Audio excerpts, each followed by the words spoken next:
Days നമ്മുടെ ഓരോ കുട്ടികളും കേൾക്കുന്ന വാക്കാണ് നോ, നെവർ എന്നുള്ളത്. നീ ഇതെടുക്കരുത്, നീ അതെടുക്കരുത്, നീ അങ്ങോട്ട് പോവരുത്, നീ ഇവിടെ തന്നെ ഇരിക്കണം, ഞങ്ങളുടെ ഇഷ്ടത്തിനനുസരിച്ച് വേണം നീ ഓരോ കാര്യങ്ങൾ ചെയ്യാൻ എന്ന് പാരൻസ് എപ്പോഴും കുട്ടികളോട് പറയാറുണ്ട്. പക്ഷെ അവരുടെ കുഞ്ഞു മനസ്സ് അപ്പോൾ നോവുകയാണ്. കാരണം അവർക്ക് ഫ്രീഡം ഇല്ല എന്നുള്ളതാണ്. നമ്മൾക്ക് എപ്പോഴും ശ്രദ്ധിക്കേണ്ട ഒരു കാര്യമെന്ന് പറയുന്നത്, നമ്മുടെ കുട്ടികൾ സുരക്ഷിതരാണോ എന്ന് നമ്മൾ ചെക്ക് ചെയ്യുന്നതിനോടൊപ്പം തന്നെ അവർക്ക് ഫ്രീഡം അനുവദിക്കുക എന്നുള്ളതാണ്. ഈ 10 മാസവും അവർ പഠിച്ചു, 2 മാസമാണ് അവർക്ക് വെക്കേഷൻ. ഈ സമയത്തും അവർക്ക് റെസ്ട്രിക്ഷൻസ് ഏർപ്പെടുത്തുക എന്നുള്ളത് നല്ലതല്ല. ഈ സമയത്തും വെക്കേഷൻ ക്ലാസ്, ഗെയിംസ് എന്നൊക്കെ പറഞ്ഞുകൊണ്ട് അവരുടെ നല്ല സമയം പാരൻസ് അപഹരിക്കുകയാണ് ചെയ്യുന്നത്. ഒരുപക്ഷെ ഞാനിങ്ങനെ പറയുന്നത് ചിലവർക്ക് ഇഷ്ടപ്പെട്ടില്ല എന്ന് വരാം. എന്നാലും ഞാൻ വീണ്ടും വീണ്ടും ആവർത്തിച്ച് പറയുകയാണ്, ജയം മാത്രമല്ല ലോകത്ത്, അതായത് ജയത്തോടൊപ്പം തോൽവിയുമുണ്ട് എന്ന് നമ്മളുടെ കുട്ടികൾ അറിഞ്ഞിരിക്കണം എന്നുള്ളതാണ്. എപ്പോഴും സക്സസ് എന്ന് പറഞ്ഞുകൊണ്ട് ഒരുപാട് കാര്യങ്ങൾ കുഞ്ഞു മനസ്സിലേക്ക് കയറ്റി വിട്ട് കഴിയുമ്പോൾ അവർക്ക് ഓവർ ബർഡൻ വരികയാണ് ചെയ്യുന്നത്.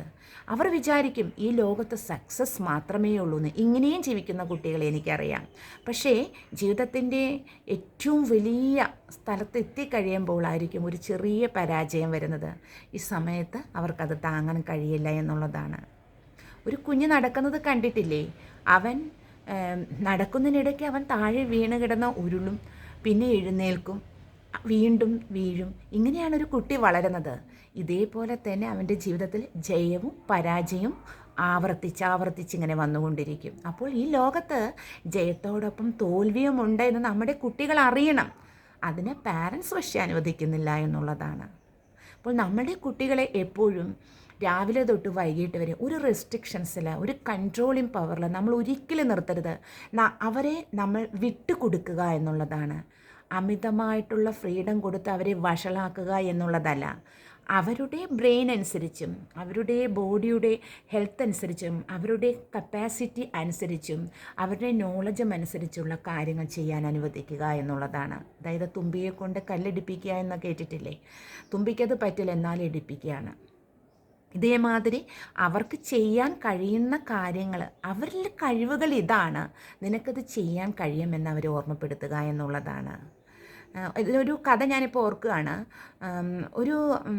ഒരു കുട്ടി അവന് കളിക്കാൻ വേണ്ടിയിട്ട് ഒരു മൈതാനം ഒരുക്കുകയായിരുന്നു. അവിടെ ഒരു പാറക്കല്ല് കിടന്നു.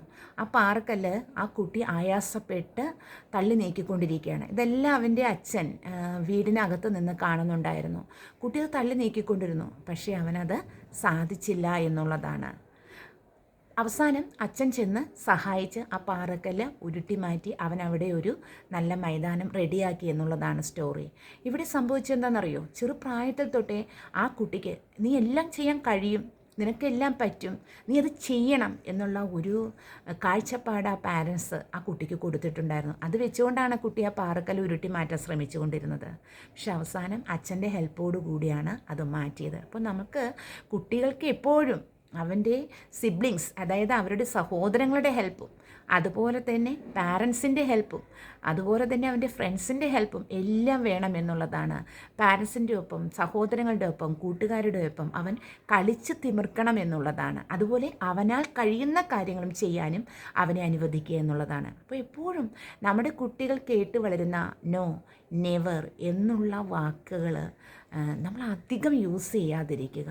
കുറച്ചൊക്കെ നമ്മുടെ കുട്ടിക്ക് ഈ വെക്കേഷൻ സമയത്ത് ഫ്രീഡം കൊടുക്കുക എന്നുള്ളതാണ്. അവർക്ക് ഇഷ്ടമുള്ള കാര്യങ്ങൾ കുറച്ചെങ്കിലും അവർ ചെയ്യട്ടെ.